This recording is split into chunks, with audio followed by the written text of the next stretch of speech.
back to MFA Writers. I'm super excited to have you here today. Before we get to my conversation with Jonathan Escoffery, I wanted to remind you all that we've got a couple of free copies of his debut book, If I Survive You, available to listeners thanks to MCD Books and FSG. This is a fantastic debut that I've been recommending to everyone I know, and this is your chance to get a copy. However, time is getting short to enter for a chance to win one. The giveaway ends tonight, Tuesday, November 22nd, 2022 at midnight. You can enter on Twitter and Instagram. Just go to each and follow the instructions. And you can also enter by leaving us a review on Apple Podcasts, then sending us a screenshot to mfawriterspodcast@gmail.com. You're welcome to enter once each for 3 chances to win. We'll announce the winners on our social media accounts tomorrow. Good luck.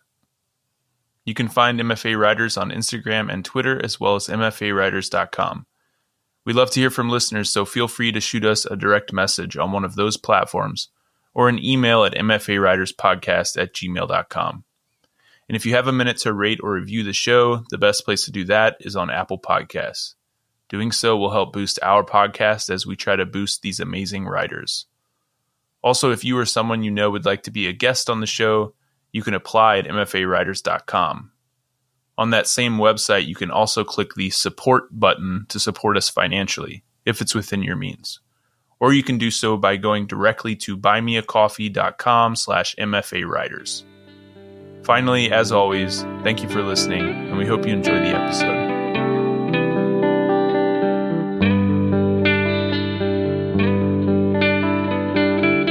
Welcome to MFA Writers, the podcast where we talk to creative writing MFA students about their program, their process, and a piece they're working on. I'm your host, Jared McCormick. Today we've got a special episode for you with Jonathan Escoffery, the debut author behind the super successful short story collection If I Survive You, which was longlisted for the National Book Award and the Andrew Carnegie Medal for Excellence, and was a finalist for the Southern Book Prize and a Golden Poppy Award. It is published in the U.S. by MCD and FSG. Jonathan is a graduate of the University of Minnesota's Creative Writing MFA program and currently attends the University of Southern California's PhD in Creative Writing and Literature program as a Provost Fellow. On top of that, he's a 2021-2023 Wallace Stegner Fellow at Stanford University. Before we chat, Jonathan is going to read an excerpt for us from his debut book. Yes, I'm going to be reading from the story Splashdown, which happens to appear about halfway through the book. And I'm actually reading from the second section in the story. So this is section 2. And I know that might be a little bit random in terms of choices for reading, but I think this passage speaks to the theme of father-son relationships, which is a kind of running thread throughout the book. And so I'll take it from here. And this is from this story follows the character Cookie, who met his father for the first time the summer he turned 13. And this is picking up after they've had a falling out and haven't spoken for years. His baby boy had emerged, slippery and screaming into the world when the panic began blooming inside Cookie. They'd agreed on Julius after Leanne's grandfather, and once Julius had been wiped clean, swaddled in a hospital blanket, handed to Leanne, exhausted, red-faced in spite of her brown skin, she'd had the wherewithal, after minutes of staring, of breathing him in, to spin Julius toward Cookie, saying, "Look, your nose." But Cookie had already recognized it, like an arrowhead glued to a sapling. Of the anxieties Cookie had brought into the delivery room, passing down his least cherished feature had not been one. He had, of course, considered whose face he'd eventually come to see in his son's, his or Leanne's, or some near-even split, or else neither, though Cookie figured that would reveal itself over years, months at the earliest. Among his anxieties, he had recently dreamed that Baptist staff had misplaced Julius in a ward of indistinguishable newborns, as all newborns to him had been indistinguishable up to this point, and that Julius would never be recovered with any certainty. Chief among his anxieties had been the money, that there wasn't any. Now, though, his boy appeared fated, as he himself had been fated, to see his father everywhere he saw himself. Leanne lifted Julius for Cookie to take, and Cookie edged toward the door, saying, "I'll be back." "You'll be back?" Cookie heard Leanne ask, though he was already making his way down the hall, dropping his grubs on the hospital floor. It wasn't until Cookie saw his boy's face that he knew he would have to do something drastic to save his family from destitution. He's just turned off US 1 onto the bridge that will lift him over the hem of the Atlantic, and after a mile or so, land him in the midst of Smuggler's Key for the first time in 4 years. Every once in a while, he takes his sight off the asphalt in front of him and pushes it over the aluminum rail to search out fishing vessels down in the water. Not seeing many, he thinks there's still time. His headlights are becoming unnecessary as night recedes, his truck's nose already dipping toward smugglers. He's rehearsing greetings for when he pulls up to his father's tiki bar. "Hey, Pop," or "Remember me, deadbeat?" He's got to play it cool, though, to humble himself. He practices the words. "Do you have any work for me? Work I can fall back on?" And I'll stop reading there. All right, Jonathan, I appreciate it. Thanks for reading. Thanks for being here. Thanks for having me. It's a pleasure. So I'm sure you've heard this a million times by now, but this is an incredible book. Really, I mean, Thank you. I loved it. No author can get tired of hearing that. Good. All right. Well, I was totally enthralled by it. Not just like the story you're telling, which is of course really engrossing and moving and saying something really important, but I was also interested in the form of the book. In your bio, I called it a collection of short stories, but I mean, I suppose that's what it is, since you could pull any of these out and like read them on their own and they would work. But together, the stories read like chapters in a novel. I also noticed that it doesn't say on the front of the book a novel or stories, which most books will have that kind of in small print there. So how do you think of this book? Would you call it a collection or a novel, or would you just prefer to forget the labels? I think I prefer to forget the labels personally. Just thinking about the different ways that the I was about to say that the novel came to be. I mean that the book came to be, because at times, honestly, I thought I was working on a novel, and then at other times, I thought I was working on a linked story collection, or even times, it was a much less linked story collection. But I knew I had a book once I realized the kind of world that I was building out with these different characters and these different members of the family. Cookie, who I was reading about, a minute ago, he's the cousin character of Trelawney and Delano, who both of whom get probably more page and stage time in the book. But with the larger narrative following this family, I mean, I think that's the thing I was interested in. But the people who've talked about the book or written about the book, they're calling it a novel. They're calling it stories. And part of that, we set it up that way by not putting a subtitle on the cover, I think. But also, as you said, the way it reads, it kind of operates as both. And maybe I wanted to have the best of both worlds, or have it both ways, I guess is right. Another way to put it.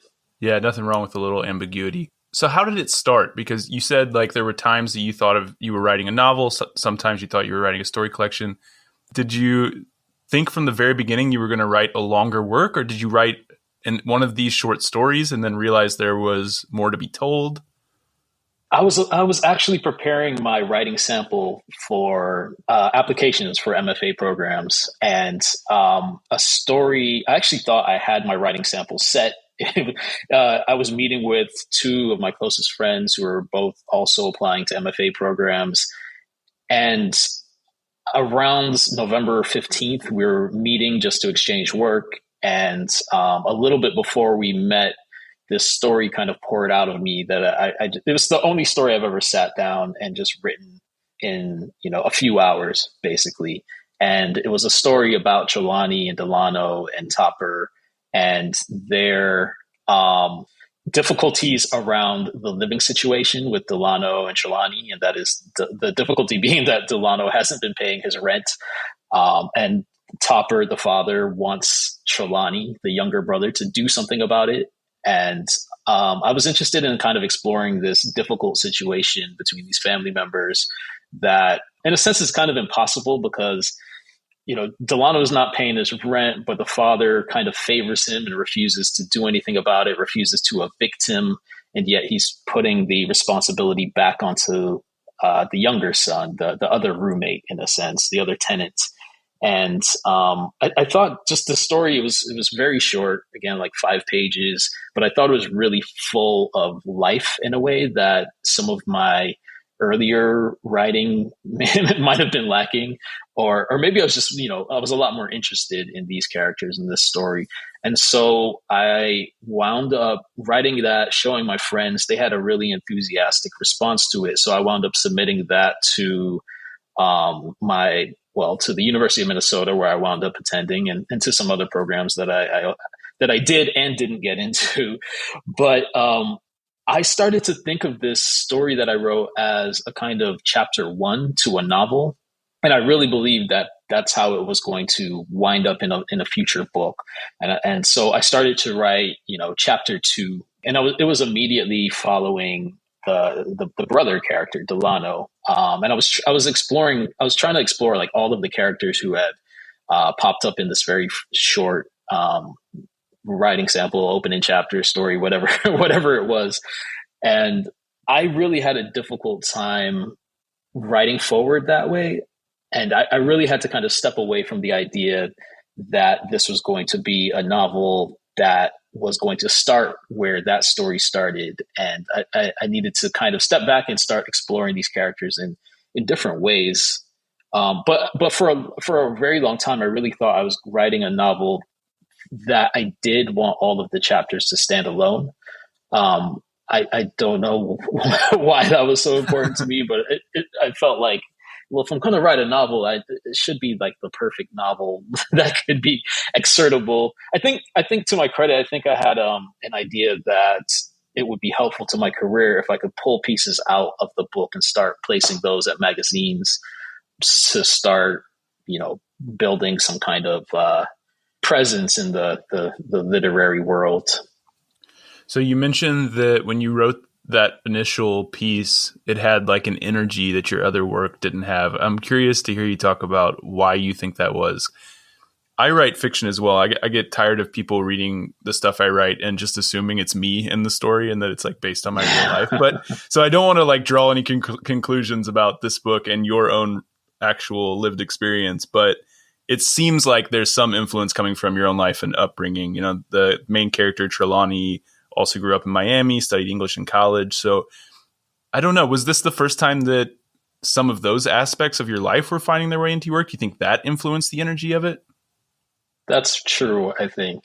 Yes. I was writing before that, I was writing stories that were set in places that I hadn't spent much time, or, I was focusing on a more plot driven fiction that was kind of independent of the characters that were being plugged into these storylines. And maybe that was around the first time I was like, the conflict was coming directly out of these characters and who they were. But then they were also characters who were very close to, my identity, my lived experience. And it was also among the first times where I was writing about just difficult situations that don't have easy answers, and about family in a way that I find family to be the unsolvable problem, because you just can't, like, or maybe I'd have a different answer if I sought therapy, but but my therapy is in the writing, I think. But like, how do you solve a problem like being in a family where you have one sibling and that sibling is the favorite and you're kind of not? And it's like, what can you actually do about such a thing? But my job as the author was to try to make that compelling on the page. And it was the first time I wrote a story that I thought was incredibly funny. And my first readers had that same response. And I think I'd kind of broken out of this idea that to be a serious writer, I had to write something that felt like very serious. And, the topics were serious, but it was delivered in a way that was biting and humorous. And I wanted to continue to seek out that energy, which was another thing that was very difficult because I'd written this opening, again, like quote unquote chapter that I knew it was kind of funny. Like even in talking to my advisors, once I got into the MFA, and they were like, you can write humor like really well. And that was so I felt the pressure of that. Like, how am I going to now sustain humor throughout an entire book? Yeah. Like, how do you do that? I'm not even sure where the humor was coming from. I hadn't been at the time, at least.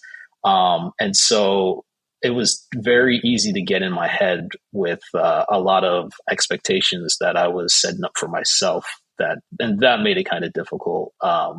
So I had to kind of step away and just think about, well, you wrote that story. Can you just write another story, another good story, maybe a better story, and just start taking it from there and see, do you understand these different modes of storytelling? And through that process, that was really helpful. So I've heard from other writers, specifically emerging writers in MFA programs, about this issue of expectation. They get in these programs and they feel like there are certain expectations they have to live up to, or they publish that first story and suddenly it's like, oh man, now I have to write the next one, right? Which seems like it should, like once you've figured it out, the next one should come easy, right? But it doesn't work like that, right? It's still a lot of hard work. So how did you manage those expectations? How did you get over that and get back to just like the basics and just trying to write a good story again? Yeah, that's a good question. Deadlines helped. I mean, if there was anything that was really, in terms of the MFA, in terms of a graduate program helping me get this book written insofar as it did, those deadlines were really helpful because I would spin my wheels for a long time, and then I was the person who wrote stories like overnight right before class. And so there's the story. It appears it's the penultimate story in the collection, which is told from Delano, the older brother's point of view. They used to be called The Bucket, and then I changed the name right before I sent it to American Short Fiction and made it like a long, playful name that I can almost never remember. It's like if he suspected he'd get someone killed this morning, Delano would never leave the couch. There, I did remember. You did. But that's one where it's like I didn't go to sleep the night before, and I just wrote like I don't know, like 25 pages somehow. And it had the movements. And I think the only reason I could do that was because that's one of the stories in the book that does kind of have a clear movement that suggests like structured plots, I guess. Delano has to go to like 3 places in order to fulfill the goal that he has set out. And I think knowing that created writerly momentum where I knew, well, you have to get him into this garage where he has to steal his truck back. You have to get him to convince these workers to come do the job. You have to convince the property manager to give you the bid that's going to allow you to work on her trees before this hurricane hits, and that kind of thing. Which is me getting a little bit outside of the question, but those deadlines really helped. The pressure never came off until I was finished with my MFA program, and then I had to figure out how to just be a human in the world again and get a job and still figure out how to find time to write, which was very difficult. But nobody was really looking. No one was really looking for the stories, and to me, that's really when the pressure came off and the writing really started to flourish. Interesting. So, I mean, like in my experience, writer's block is often like, it's often just about having too high of expectations when you're sitting down and trying to draft a story. It's like, I expect the story to be perfect, like as it comes from my fingertips to the keyboard, right? And like when it's not perfect, then I get stuck. So it's interesting to hear like having the deadlines where it's like, well, I don't have any choice. I have to get this thing done in the next few hours. So I just got to push through this draft and get it done. But then when you got out of the MFA program, not having those deadlines, having that free space also freed something up. So it's interesting. It's like every time you try to like articulate a process or articulate how to do this the right way, it's like there's immediately a contradiction, I think. Absolutely. Yeah. That's one of the hardest things about this whole thing, I think. Yeah. There was a movement from, and possibly this happened in the MFA. If not, it would have been kind of closely after I finished the program. But the movement from believing that it's easier to write a first draft than it is to revise one. I could vaguely basically remember back when I used to think writing a first draft was not easy, not easy at all, but easier. It felt like, once it was written, it must have been written the right way. And so changing things felt very painful to me once upon a time. And now it's the exact opposite. Like, I don't even think I know what the story is until I start revising that first draft. The first draft is just kind of getting ideas out on the page. And it's when you come in with that revision, the editor who starts to organize things and say, hey, like, this is the interesting part. Here's the heart of it. Here's where things need to switch around. Here's how we can shape this. The only thing I think that's good about expectations maybe is when you know that you want to try something new on the page. For me, I never want to write the same story twice or write a story. Like, it's like once I know how I've figured out how to tell a certain kind of story, like, I'm not super interested in revisiting that mode of storytelling. Well, let's talk about that a little bit because, the overall form of the book is really interesting, but also each individual story takes some interesting risks. So, like, as I mentioned, the main character, Trelawney, gets a lot of time on the page, right? But there's also stories that focus on his father, his brother, and his cousin, like the story you read from. The stories mostly move forward chronologically, but they overlap at times. Some stories are in first or third person, while others are in second person. They're sometimes told in past or present or future tense. So I'm curious about your process when writing an individual story. So, like, how do you decide to make some of those decisions? Or is it less about making a decision to do those things and more about just playing around until something clicks? There's a lot of play at hand, I think. I know. There's play in a way that's like, okay, I read Michael Ondaatje's Running in the Family, and which is a kind of it's a memoir, but he is filling in all of this information that he just doesn't have, and so there's at times fictionalization, and the narrative in that book is often interrupted by a different narrative that comes in, and the author is interrupting himself. William Maxwell's So Long See You Tomorrow does a lot of that. And so when I was writing a story like Pestilence is told in that retrospective, first person, past tense story narrative mode. And, that was me coming in and saying, like, I love that kind of storytelling. Like, let me see if I can actually pull off that kind of storytelling. And bridging those influences and that kind of those inspirations. I'm the worst storyteller in my family. I might be the best writer in my family, but I'm the worst storyteller.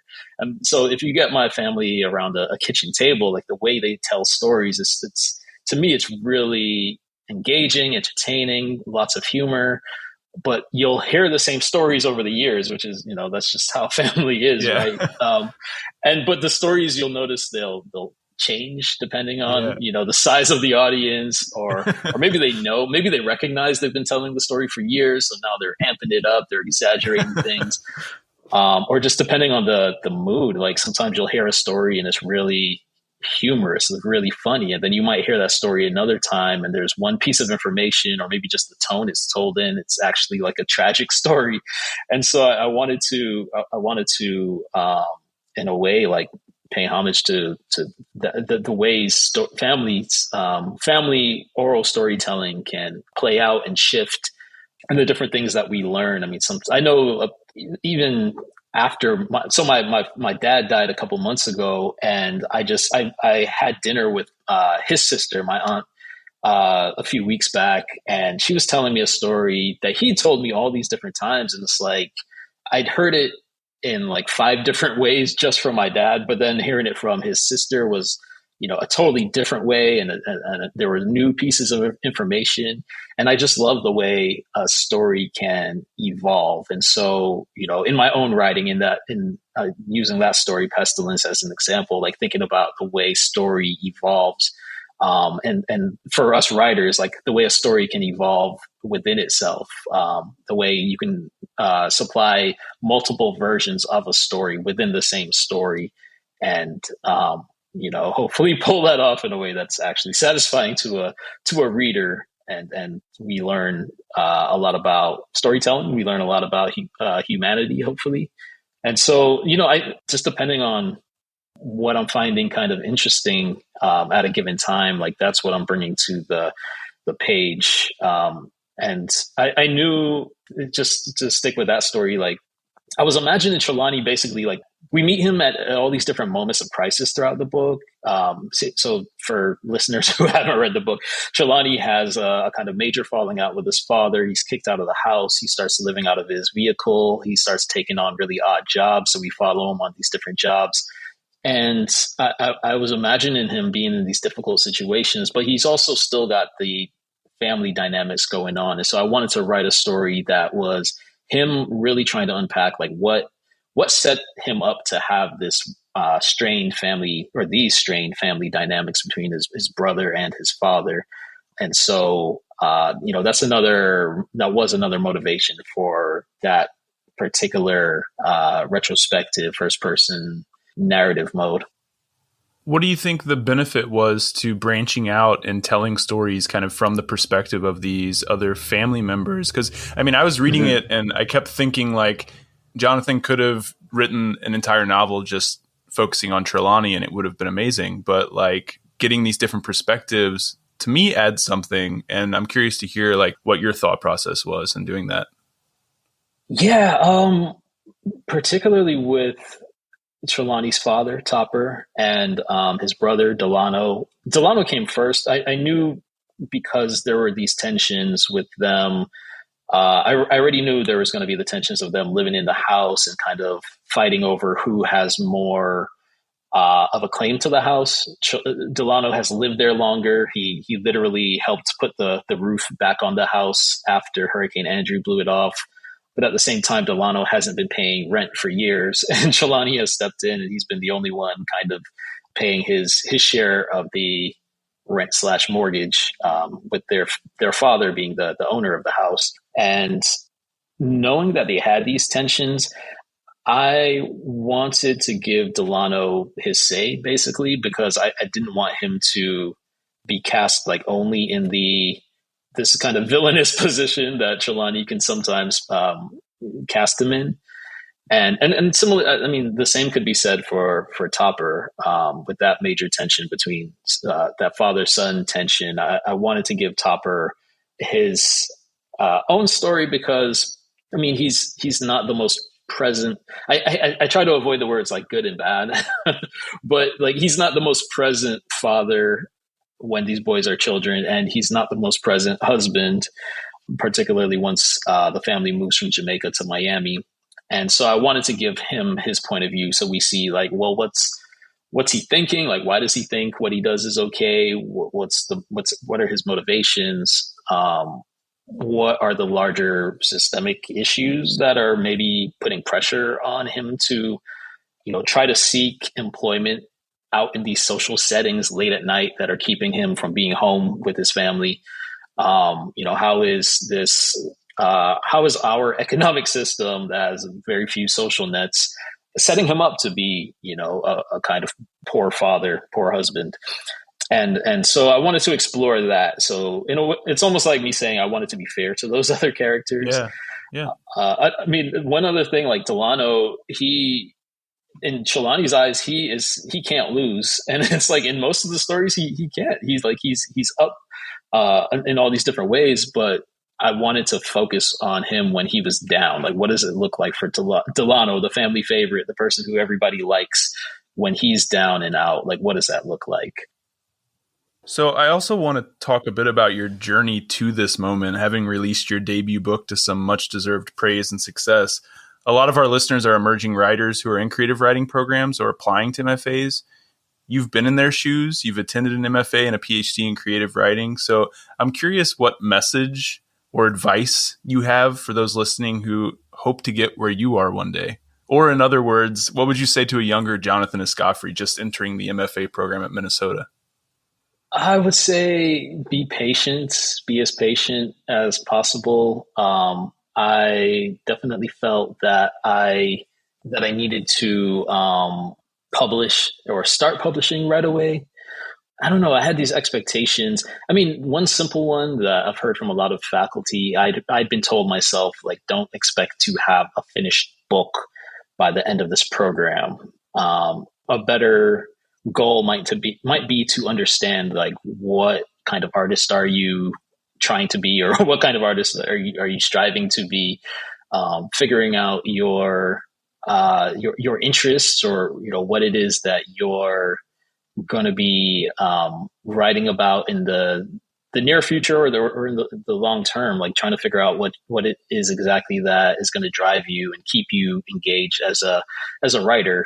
Figuring out your project, not in a specific way, like you necessarily know the book, but when I've been talking a bit about like father-son relationships, or another thing, it was pivotal to me to start understanding that I wanted to actually talk about the Jamaican American experience, or a Jamaican American experience. Writing about Miami became like really valuable to me, and that was valuable to me once I moved away. I mean, in particular, when I moved away from Miami, I was able to kind of contrast it to places not Miami. And so, being a little bit patient. But there are other things that are, I think, more tangible, which is, I would say, read a lot, read widely, but also read in terms of people who you think might be in conversation with your work, because that's going to teach you a lot about what can be done successfully in terms of subject matter, or maybe even your writing style. I think something that was super helpful to me was joining the staff of my MFA's literary journal. So I joined as the fiction editor. And so being able to see what people were submitting, especially in mass, and seeing like, okay, I only have so much patience. You, as the person who's receiving those submissions, you only have so much patience. You only have so much time. And so like a really meandering open-end page, or vague open-end page, stories that aren't grounded in character or place, or time, or conflict. If you're still searching for like, what is this by page 2, editors don't have time to kind of figure that out. And so that taught me a lot about how I needed to be thinking about my own work that I was going to be submitting. I'd say, some of us, probably all of us, have weaknesses in our writing, and you're bound to have people point that out in workshop. But for me, I think it's really helpful to lean into your strengths and figure out what it is that you're good at and you enjoy doing, and just like do more of that. Which I'm sure there's some good advice for why you want to still get stronger at those weaknesses. But if you're, I think if you're always chasing, like trying to be like so well-rounded, like you can forget about that thing that you already kind of do really well. You can forget about that muscle. So I would lean into those strengths. And I think maybe the last thing I'll say for now is, sometimes when you're surrounded by, I don't know, like 10 people, 20 people, 30 people, you start to think that that's your entire world. And that's going to be your entire world forever, in a sense. Even though you're in a 2-year program or a 3-year program, like somehow you still, it's very easy to start to believe that the entire world, what those other students and professors around you value, is like the only things that can be valued or should be valued. And there's such a bigger world out there. And so understanding, hopefully you found your way into a program that actually does value what you do. But, it always breaks my heart to hear a writer say, like, I quit writing because those four other writers in my cohort didn't value what I do. And it's like, if you let those few other people who happen to not necessarily get what it is that you're working towards, it can be helpful to already have some authors in mind who probably would be your ideal readers because your work is in conversation. But I mean, the other angle on that, I think, is sometimes I know after maybe after year one, some of the advice I got that didn't immediately resonate started to make more sense a couple of years down the road, or even, back when I was still hanging on to my feedback letters, maybe a year after I'd finished my MFA, some of it, again, it started to make more sense to me. And so I think, if you could be kind to your classmates in terms of their, your critique of their work. Sometimes it's like a relationship, what they say, like you can be happy or you could be right sometimes. Yeah, right. And, I think fighting to like eviscerate your classmate because you have a point that you really, really need to dig in. It's like, sometimes it's not really worth it to do that. Sometimes it's actually better just to build community and among people who, they might be an editor at a place you want to get published someday, or they might go on to be a good reader for you of your work. Or there's just lots of different ways where it's always better, I've found, to be to be kind. And then the point I was making before is like sometimes you don't get someone's feedback, and that doesn't necessarily make them a bad like person who you have to write off just because they didn't get that one story that one time. And sometimes that feedback they gave actually is good. You just weren't ready to hear it. And so, just try to give yourself grace and give your classmates grace. Yeah, I think that's good advice. And it's good to keep in mind that each person who reads your work is just one reader. And that goes for classmates or professors or editors at literary magazines, right? Just because you get a rejection doesn't mean your story's bad. It's just one reader, and there's so many other variables that go into it. Right. So that's one side of, the community that you end up in when you go into one of these programs. And there are some pitfalls in being in those communities, but I'm also curious to hear what kind of benefits you feel you've gotten over the years from the writing communities that you've been involved in, because you've been in an MFA program, a PhD, you've done various residencies, fellowships. So how important has community been to your success as a writer? Yeah, it's been really helpful. And I'll say, I mean, one of the things that I don't know if I regret it, but again, thinking about the MFA or any grad program as the entirety of your world is probably not the best idea. For me, it was really helpful to do like Breadloaf, thinking of summer conferences. I'm also a Combilio Fiction Fellow, which is they do something like it's like a scaled down version, but there are these different fellowships that are identity based. So Combilio Fiction is for writers of the African diaspora. And these different summer conferences or summer workshops can be really helpful to building community in a way that gives you, I think, a broader perspective on the literary landscape. A place like Breadloaf gives you the opportunity to actually talk one-on-one with editors and agents. It puts you into proximity with a lot of writers who are doing interesting things all around the country. As writers who live all over the country converge on this one place for 7 or 10 days. And when I did Breadloaf, I did the work study waiter scholarship, and I'm still in touch. That was 4 years ago now, and I'm still very much in touch with those people, a lot more so than I am in touch with people from my MFA. And so many of my cohort at Breadloaf, at least half of them have come out with books, and they've been able to give me really crucial feedback in terms of And I said feedback, but I mean like advice, like and I'm not talking about advice on my writing. I'm talking about like when it's time to go on book tour, like how do you actually like manage all these airports, and how do you actually conserve energy? And I've gotten good advice. Get your TSA pre-check, do the Claire service where you just walk up and scan your eyes and get on your plane, basically. It's been helpful to submit to magazines, submit stories to magazines that have a local presence. Something that I like to think about when, in terms of submissions, is like how many different positive outcomes can I get from one submission? So Zizova is located in San Francisco. I live in Oakland, so I live right next door, and they're the type of community that puts on a lot of reading. So I've read several times with Zizova, which when you show up for these readings, oftentimes you're meeting other writers and you're connecting with them, and some of those writers or non-writers for that matter are editors at other magazines that you might be interested in having your work featured in.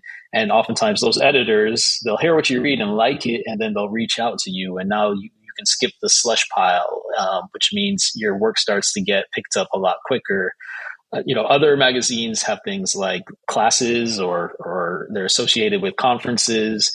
They might reach out to you to teach classes. They might have more benefits than just the one publication. Because the thing is that, like, to me, the saddest thing is putting my story out in a magazine and then kind of never hearing anything about it again. So making sure magazines are actively nominating for things like Pushcart, or submitting stories for Best American Short Stories, or other genres have their versions, Best American Poetry and all that.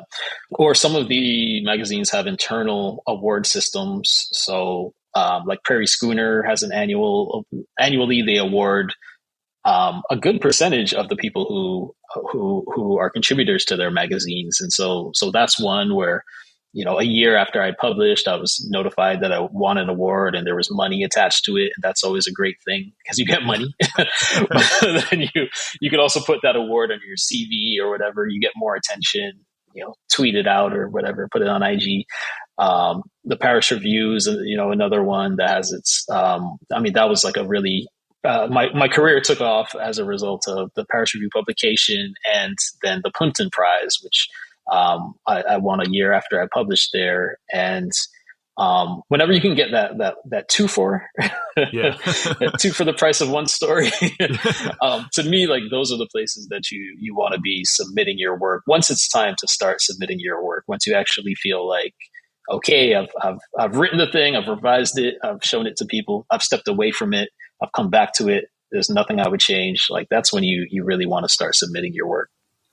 So you mentioned briefly navigating the world of being a published author, and I wanted to ask you about this because, like, this season on the podcast, we've been asking our guests, who are mostly current MFA students, to tell us one way in which the MFA experience has been different, for better or for worse, from their expectations when applying. So I wanted to ask you a slightly different version of this, which is, what is one way in which the publishing experience, having published a book, has been different, for better or for worse, from your expectations when you first started sending out writing? It's really difficult to know what is going to feel like a success, I think.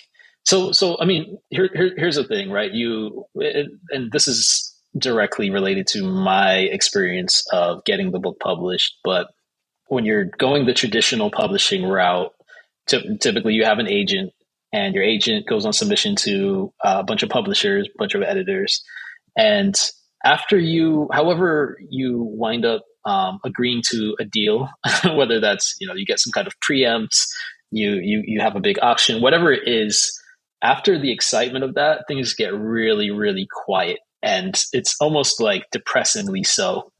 And I've talked to other authors, and it's like, there's this huge up for every, and I'll say this, for every real success, for every high, a low follows.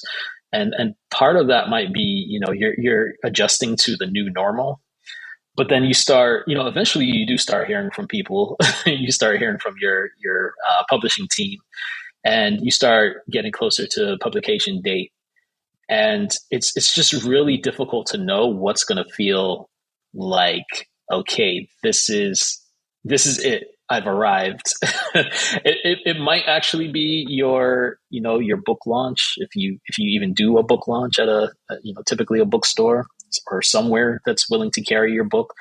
But it might not be. It might not be then. You may actually never have that feeling. And I've had a lot of press hits, a lot of media hits, and some of them have felt like, oh, yeah, that was all right. And then some of them have felt like, it's to me, it's like always the surprising ones that I like the most. It's the ones that I never really anticipated. Those are always the funnest kind of surprises where it's like, okay, all right, this author thing is not so bad. It's kind of cool, but I've found it, and in talking to other people with books, especially talking to a lot of debut authors, 2022 debuts, it's really hard to know, because there really is no finish line. That was kind of a surprising thing. And you're still like waiting. I think this is just human nature, that you're still kind of waiting on something, and that thing that thing may never actually arrive. And I think what that thing is actually is, once the promo quiets down a little bit, it's like you're surprisingly waiting for things to be quiet so you could just start working on your next project. And maybe that's the finish line that I'm looking forward to. So what's the publicity tour been like? I mean, I imagine you've done like 1 million interviews. I mean, I should say, thank you for coming on. I'm really glad that you agreed to do the interview, but I'm sure you've got to be getting tired of doing these interviews over and over again. Has it been exhausting? So last week, I had my first week where it wasn't exhausting. Things just aligned so that even my class at Stanford, my weekly workshop got canceled. Before that, I was having at least one podcast or one interview of some kind, for interviews for magazines or whatever it may be, at least one a day, and then sometimes like 3 a day. And wow. Yes, it's really exhausting. And when I wasn't doing those, I was hopping on a plane to get to whatever city or whatever book festival, whatever country for that matter. And yeah, I mean, it's exhausting, and I might just be someone who doesn't have I'm an introvert. I like people, but I'm a borderline like ambivert. Like I do eventually need people, but being around people and talking to people usually isn't a thing that refills my energy. It usually takes a lot more than it gives back. And so it's been a struggle to keep energized at times. It's also very exciting, and I have to remind myself, hey, you asked for this, you prayed for the, you did all the things, every birthday candle you blew out, every, shooting star you may have come across in the night sky.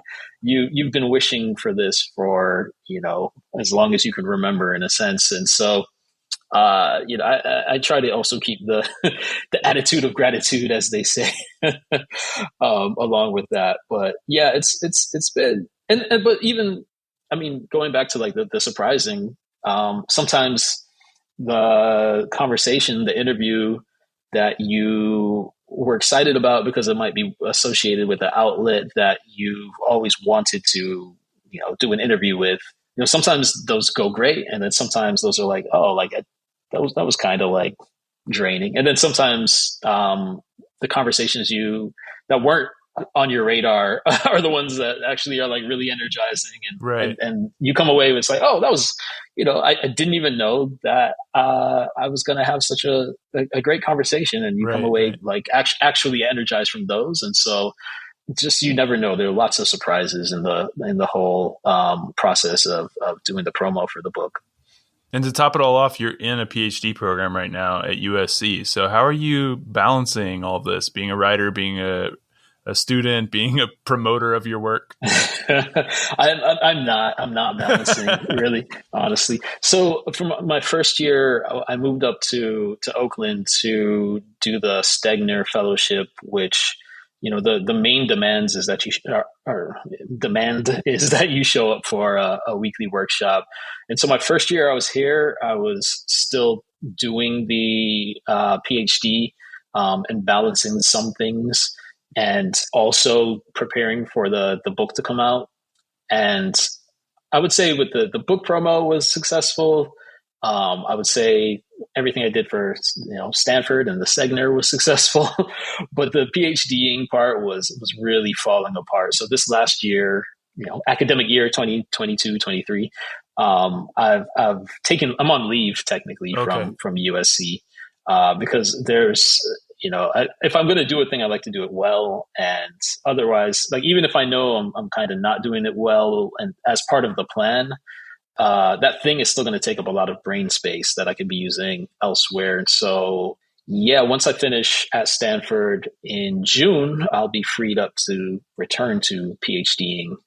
And then, writing is another struggle. I mean, I've been glad to have the Stanford workshop to, again, give me those deadlines so that I can be forced to write something new, or even at times bring back earlier stories and seeing whether or not I can revise them into something worthwhile. And still, it's a struggle.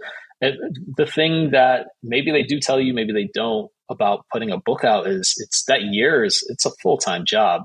And so if you already have a full-time job, or if you're in some other kind of program where you have other responsibilities, my advice to people who are further along in the process and looking at actually putting the book out, actually publishing a book, is like clear as much off your schedule as possible, because like your book is your job and it's your number one job. And if you want it to go well, like it should be. And that's my advice for the people who are further along. Well, I, again, really appreciate you taking the time to come by. It's been really great getting your insight on the book, which I absolutely loved, and then getting some of your advice on publishing and your experience in all these different writing communities. It's been really great chatting with you, and I appreciate it.